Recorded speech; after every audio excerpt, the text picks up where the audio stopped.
Assalamualaikum warahmatullahi wabarakatuh.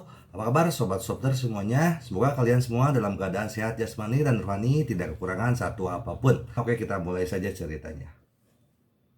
Bab 3733 sampai bab 3736. Menghadapi provokasi Gong Qiankyu, Ye Junlin secara alami tidak takut sama sekali, dan bahkan mengatakan bahwa dia telah menantikan pertempuran ini sejak lama. Gong Qiankyu mampu memanipulasi banyak kekuatan sendirian, dia ingin melihat seberapa kuat pemimpin wanita licik ini dalam pertempuran. Ye Junlin menderita kematian. Sebelum dia selesai berbicara, sosok Gong Qiankyu telah menghilang. Saat berikutnya, Ye Junlin muncul di depannya, telapak tangannya terbungkus energi hitam yang kaya. Cek cek cek. Ruang di dekat munculnya energi hitam sangat terkorosi, dan bau yang sangat menyengat dan tidak menyenangkan juga muncul di kehampaan. Telapak tangan beracun. Ye Junlin tidak berniat menghindarinya, dia hanya ingin menguji kekuatan Gong Qiankyu. Bang! Angin telapak tangan kedua orang itu bertabrakan di kehampaan, menimbulkan suara teredam yang memekakan telinga. Dampak energi kekerasan juga menyebar dengan cepat dari pusat titik kontak kedua telapak tangan ke sekitarnya. Sangat kuat, mata Gong Qiankyu sedikit menyipit, dan dia langsung merasakan serangan balik yang sangat kuat. Seluruh orang itu terbang terbalik. Apakah kamu berpura-pura masih terluka parah? Gong Qiankyu terlempar ke belakang lebih dari 10 kaki sebelum Gong Qiankyu dapat menstabilkan sosoknya. Tentu saja, Gong Qiankyu tidak mengalami kerusakan berarti, tetapi kekuatan tempur Ye Junlin jauh melebihi ekspektasinya. Dia jelas diracuni oleh kejatuhan Tuhan dan seharusnya dibunuh seketika olehnya. Bagaimana dia bisa dengan mudah menyelesaikan serangannya sendiri? Gong Qiankyu bingung. Mungkin dia sudah kehabisan tenaga ketika dia mengambil tindakan barusan. Tujuan dari bertahan adalah untuk menggertak dan memberikan kepercayaan kepada anggota base camp. Pasti itu dia, hanyalah pemanasan, Ye Junlin, dan kematianmu akan terjadi berikutnya. Sebenarnya, sampai batas tertentu, Gong Qiankyu tidak berbohong, karena dia tidak menggunakan kekuatan penuhnya sekarang, atau bahkan hanya menggunakan 5 keberhasilan. Lagi pula, menurutnya, 5 keberhasilan sudah cukup bagi Ye Junlin saat dia diracun. Angin palem yang kencang menderu-deru, seolah-olah akan merobek ruang di area ini menjadi beberapa bagian. Bagus sekali, Ye Junlin masih menolak menghindar, membiarkan serangan Gong Qiankyu terus mendekat. Bang, kedua belah pihak saling berhadapan lagi. Energi yang meledak kali ini beberapa kali lebih mengerikan dari sebelumnya. Gong Qiankyu dipukul mundur lagi, tapi Ye Junlin berdiri kokoh dan tidak bergerak. Bagaimana ini mungkin? Wajah Gong Qiankyu dipenuhi rasa tidak percaya. Dia benar-benar tidak mengerti bahwa dia telah dengan jelas mengerahkan 8 kekuatannya, tapi dia bahkan tidak menggerakkan sosok Ye Junlin. Apakah keracunan itu membuatnya lebih kuat? Ayo lagi.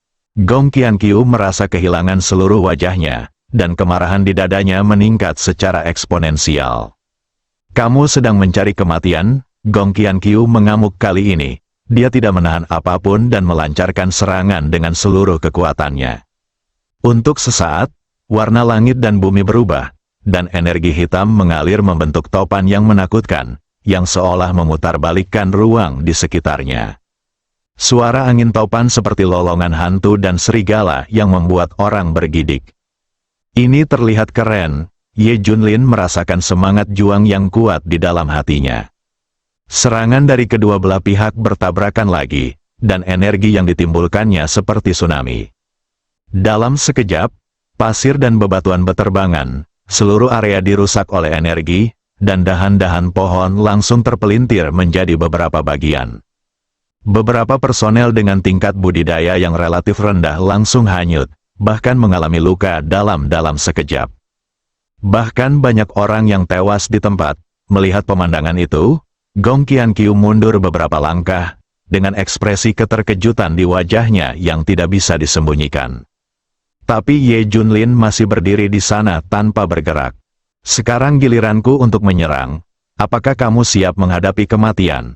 Ye Junlin berkata dengan nada yang sangat dingin. Setelah menerima 3 telapak tangan dari Gong Qianqiu berturut-turut, Ye Junlin telah menguji perkiraan kekuatannya. Ekspresi Gong Qianqiu menjadi sangat serius, dan ada sedikit firasat buruk di hatinya. Dari sudut matanya, dia melirik orang lain, kecuali 3 putra suci yang menonton dari pinggir lapangan. Semua orang terkunci dalam pertarungan yang sulit. Terutama beberapa jenius biasa dari Sekte Ilahi Taixu telah sepenuhnya ditekan. Hanya medan perang antara Sue Pengzan dan Dewa Jahat Awan Api yang memiliki sedikit keuntungan. Dan sedikit keuntungan ini perlahan-lahan terhapus seiring berjalannya waktu. Pantas saja orang-orang dari Sekte Changqiong dan Tianxi kembali dengan kekalahan. Ternyata kekuatan mereka begitu kuat. Tapi bagaimana mereka melakukannya, seharusnya sudah meningkat secara signifikan dalam beberapa periode terakhir. Jika tidak sebelumnya tidak mungkin semua orang bersembunyi di base camp dan bertahan. Gong Qianqiu bingung, beraninya kamu teralihkan perhatiannya saat ini. Sebuah suara dingin terdengar di belakangnya, langsung membuat Gong Qianqiu kembali sadar. Karena nalurinya untuk memperingatkan bahaya, dia langsung mengaktifkan skillnya untuk menghindar ke samping. Tempat di mana dia awalnya berdiri telah berubah menjadi bayangan. Ledakan, batu biru tempat Gong Qianqiu berdiri langsung berubah menjadi bubuk. Kamu bersembunyi dengan cepat. Ye Junlin tidak memberi Gong Qianqiu kesempatan untuk bernapas dan terus menyerang. Setelah 3 kali serangan telapak tangan berturut-turut, angin palem yang kencang sepertinya menutupi seluruh area, membuat Gong Qianqiu tidak punya tempat untuk bersembunyi. Dalam keputusasaan, dia hanya bisa mengaktifkan mesin Qi-nya untuk melawan secara frontal. Namun, dihadapkan pada cakupan energi yang luar biasa, Gong Qianqiu sudah merasa sedikit tidak berdaya. Putra Suci, selamatkan aku. Gong Qianqiu akhirnya meminta bantuan Putra Suci ketiga setelah nyaris tidak bisa menahan 3 telapak tangan Ye Junlin berturut-turut. Putra Suci ketiga muncul di depan Gong Qianqiu seperti hantu. Dia baru saja memperhatikan seluruh pertempuran. Dia tidak menyangka Ye Junlin menjadi begitu kuat, dan kekuatan Gong Qianqiu juga mengejutkannya. Karena kekuatan tempur yang dikeluarkan Gong Qianqiu di tahap akhir hampir bisa menyusulnya, dan bahkan jika ada celah, itu tidak terlalu besar. Tampaknya ketika Gong Qianqiu diuji sebelumnya, dia masih memiliki beberapa keraguan. Putra Suci ketiga berpikir dalam hati, tetapi dia juga memiliki trik yang tidak dia gunakan. Oleh karena itu, Putra Suci ketiga hanya sedikit terkejut, namun masih memiliki keyakinan mutlak dalam mengendalikan seluruh situasi. Tuannya diracuni dan mampu menekan Gong Qianqiu. Seperti yang diharapkan dari bos, instruktur Ye sangat kuat. Tetapi jika Anda harus menghadapi 3 Putra Suci dan Gong Qianqiu pada saat yang sama, saya takut itu akan berbahaya. Anggota base camp yang tidak mendapat informasi berkata dari kegembiraan awal berangsur-angsur berubah menjadi kecemasan dan kekhawatiran. Bagaimanapun, pihak kami sekarang memegang keunggulan dalam situasi pertempuran lainnya. Bahkan Dewa Jahat Huoyun, yang sedikit tertinggal pada awalnya, secara bertahap menstabilkan situasi melalui pertempuran yang berlarut-larut dan berada dalam posisi di antara keduanya. Oleh karena itu, satu-satunya orang yang benar-benar dapat mempengaruhi arah pertempuran adalah Ye Junlin. Setelah Ye Junlin dikalahkan, hasil yang dicapai dengan susah payah oleh base camp akan runtuh dalam sekejap. Hampir semua orang sangat gugup, lagi pula, dalam pikiran mereka, Ye Junlin diracun. Sepertinya kamu menggunakan beberapa teknik khusus untuk mengendalikan penyebaran racun dewa yang jatuh. Gong Qianqiu berkata dengan sungguh-sungguh, tetapi kamu lupa bahwa setelah teknik itu diaktifkan untuk melepaskan energi, racun dari dewa yang jatuh itu akan terjadi. Dilepaskan, itu meresap dan segera menyebar ke hati. Bahkan jika Luo Jinxian Agung datang pada saat itu, akan sulit bagimu untuk tinggal bahkan untuk sesaat. Benarkah? Bagaimana kamu tahu bahwa aku harus diracuni, Ye? Junlin bertanya sambil tersenyum. Gong Qianqiu sedikit terkejut, lalu pupil matanya menyusut tajam, dan dia bahkan menatap Ye Junlin dengan ngeri. Apakah ini semua rencanamu? Gong Qianqiu tiba-tiba merasakan rasa takut. Pada saat ini, putra suci ketiga mencibir dan berkata, "Ye Junlin, bagaimana jika kamu tidak diracuni? Dengan aku dan pemimpin istana bergabung, apakah kamu pikir kamu dapat bertahan hari ini?" "Benarkah?" kata Ye Junlin pelan. "Kalau begitu, biarkan kamu melihat kekuatanku yang sebenarnya." "Seberapa besar kekuatan nyata yang ada?" Kata terakhir, "kuat," ditelan kembali oleh putra suci ketiga sebelum dia bisa mengatakannya. Ye Junlin tiba-tiba melepaskan tekanan energi yang sangat menakutkan. Karena kekuatan ini sangat menakutkan, secara langsung menyebabkan ketidakseimbangan energi di area ini. Ledakan, dunia mulai bergetar hebat. Pepohonan dan bebatuan di sekitarnya tiba-tiba berubah menjadi bubuk oleh aliran udara yang kuat. Dengan tubuh Ye Junlin sebagai pusatnya, pusaran energi besar terbentuk. Aura di sekitarnya juga tampaknya berada di bawah daya isap yang sangat besar, dengan cepat mengalir ke tubuh Ye Junlin. Permukaan tubuh Ye Junlin tampak memancarkan cahaya keemasan yang cemerlang, seperti dewa yang datang ke dunia, dan gerakannya mengungkapkan semacam keagungan yang membuat orang rela menyerah. Adapun penyakit di wajah Ye Junlin sebelumnya, langsung terhapus. Cahaya keemasan di pipi mengalir, dan ada sedikit pesona. Apalagi matanya yang memancarkan dua sinar tajam sehingga membuat orang tak berani menatap secara langsung. Bagaimana ini mungkin? Gong Qianqiu tidak percaya dengan apa yang dilihatnya.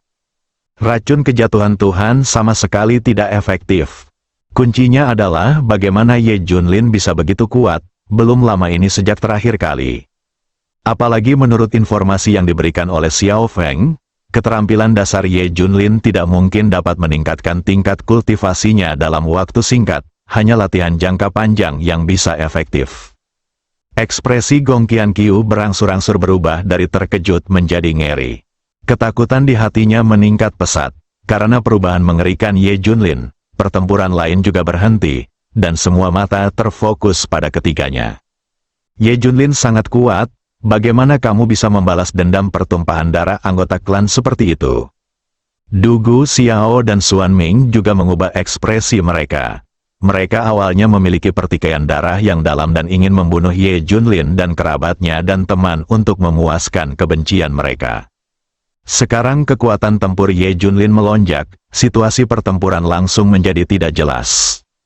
"Ayah, apa yang harus kita lakukan sekarang?" Dugu Xiao bertanya melalui pesan suara. Xuan Ming merenung sejenak dan menjawab, "Lihat, putra suci ketiga dan Gong Qianqiu bergabung. Mereka seharusnya mampu mengalahkan Ye Junlin, kan?" Bahkan jika Xuan Ming sendiri tidak menyadarinya, dia benar-benar kurang percaya diri ketika dia mengatakan ini.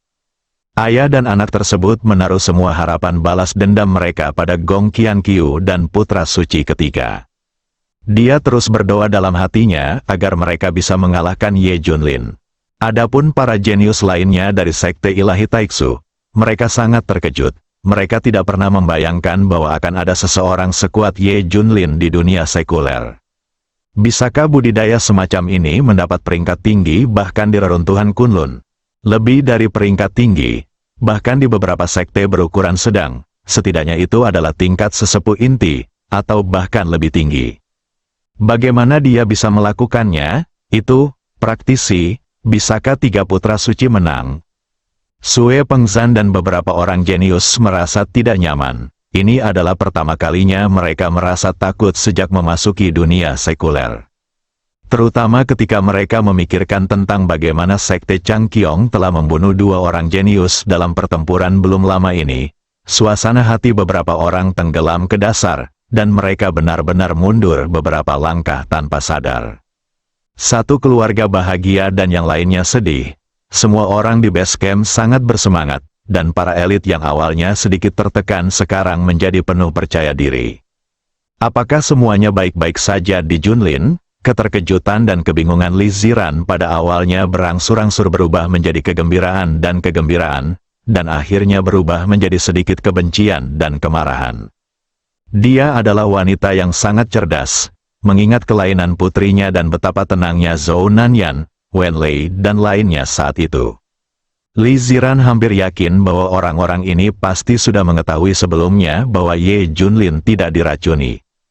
Dia bahkan mengetahui kekuatan Ye Junlin sejak lama, jadi dia begitu tenang, dan pada gilirannya menghibur dirinya sendiri. Ye Junlin, tunggu saja dan lihat bagaimana aku akan menghadapimu. Li Ziran berpikir dengan marah, bosnya begitu kuat. Momentum ini benar-benar membuat Gong Qianqiu dan yang lainnya kewalahan. Kuncinya bagaimana cara menyembuhkan racunnya, bos? Suzaku dan yang lainnya juga bersemangat. Meskipun Zhou Nanyan, Wen Lei dan lainnya telah menunjukkan kekuatan tempur yang sangat kuat sebelumnya. Namun, Suzaku dan yang lainnya tidak optimis terhadap orang-orang kuat seperti San Shengzi dan Gong Qianqiu. Namun, sekarang Ye Junlin telah kembali sebagai raja, situasinya benar-benar berbeda. Baiklah, Xiao Feng juga terbangun saat ini, tetapi napasnya sangat lemah. Telapak tangan Gong Qianqiu secara langsung menyebabkan dia terluka parah. Bagus, Tuan baik-baik saja. Xiao Feng berubah dari keterkejutan awal menjadi kegembiraan, dan rasa bersalah di hatinya sedikit berkurang. Tapi kemudian Xiao Feng menjadi sangat bingung. Pada saat itu, dia dengan jelas menusukkan pedang pendek Wan Jun ke tuannya. Belakangan, keadaan guru menjadi semakin buruk, dan dia masih dapat mengingatnya dengan jelas. Mengapa tiba-tiba tidak terjadi apa-apa? Xiao Feng, kamu bajingan, kamu berani berbohong padaku. Aku akan menghancurkanmu menjadi abu. Keterkejutan dan kebingungan awal Gong Qianqiu berubah menjadi kemarahan. Dia merasa Xiao Feng dan Ye Junlin menipunya. Hal ini membuat Gong Qianqiu yang selalu senang bermain dengan orang lain menjadi sangat tidak senang. Matanya dipatuk angsa saat berburu angsa sepanjang tahun. Gong Qianqiu, Xiao Feng tidak membohongimu, hanya saja kepintaranmu disalahartikan sebagai dirimu. Aku sudah lama memperhatikan bahwa Xiao Feng mempunyai niat membunuh terhadapku, jadi aku menggunakan tipuannya. Aku tidak terluka sama sekali dari awal sampai akhir. Kenapa? Jadi, apakah kamu puas dengan kejutan ini? Kata Ye Junlin bercanda. Apa? Gong Qianqiu terkejut lagi, dan pada saat yang sama dia merasakan rasa frustrasi yang belum pernah terjadi sebelumnya di dalam hatinya. Bosnya perkasa, mentornya tak tertandingi dalam kebijaksanaannya. Kami akhirnya membuat perubahan haluan. Semua orang di base camp tiba-tiba mengerti dan menjadi energi lagi. Ye Junlin tidak pernah mengecewakan mereka. Karena kamu di sini, tetaplah di sini sepenuhnya. Jangan bunuh satupun dari mereka. Ye Junlin memerintahkan serangan balik, dan kemudian memimpin pertempuran melawan Gong Qianqiu dan 3 orang suci. Dengan gengsi yang tinggi, yang lain juga memiliki semangat yang tinggi dan melancarkan serangan kolektif tanpa takut mati. Adegan tiba-tiba menjadi kacau, dengan suara perkelahian di mana-mana. Aku tidak percaya betapa kuatnya dirimu, seekor monyet di dunia sekuler. Putra suci ketiga tidak mengelak dan meninju serangan Ye Junlin. Harus dikatakan bahwa putra suci ketiga masih memiliki 2 pukulan, dan gaya tinjunya kuat dan bertenaga, tidak lebih lemah dari pukulan penuh Gong Qianqiu, atau bahkan lebih buruk. Berikan padaku, hancurkan, Ye Junlin berteriak rendah dan meninju juga. 2 energi kuat bertabrakan di kehampaan, menimbulkan suara yang memekakkan telinga dan menakutkan. Tinju raksasa yang diubah oleh energi 3 putra suci langsung hancur. Namun, kekuatan tinju raksasa energi Ye Junlin tidak berkurang sama sekali, dan terus mendekati tubuh putra suci ketiga dengan kekuatan yang menghancurkan. Seolah-olah seekor binatang raksasa yang ganas membuka mulutnya yang berdarah, berniat menelan putra suci ketiga secara utuh. Sangat kuat, murid orang suci ketiga menyusut. Dia tidak menyangka pukulannya akan dikalahkan dalam 1 pukulan. Karena lengah, putra suci ketiga tidak punya pilihan selain mengaktifkan keterampilan pertahanannya, dan lapisan perisai energi pertahanan pecah dari tubuhnya. Di saat yang sama, 3 putra suci dengan cepat mundur. Klik, perisai energi tiba-tiba hancur. Kekuatan tinju hanya berkurang hampir 20%, dan kekuatan yang tersisa masih seperti belatung tarsal, terus melacak arah mundurnya 3 putra suci. Setelah melakukan ini beberapa kali, kekuatan tinjunya habis. Namun, tubuh putra suci ketiga juga terkena dampaknya. Bang, tubuh putra suci ketiga langsung terbang. Anda dapat melihat dengan jelas bahwa bahunya tenggelam, dan terdengar suara patah tulang yang samar. Sialan, putra suci ketiga menyeka darah dari sudut mulutnya, merasakan sakit yang menusuk tulang di bahunya. Dia hendak meminum pil untuk memperbaikinya, tapi Ye Junlin jelas tidak berniat memberinya kesempatan untuk mengatur pernapasannya. Bahaya, putra suci ketiga hanya merasakan nafas kematian yang kuat mendekat dengan cepat, bersambung.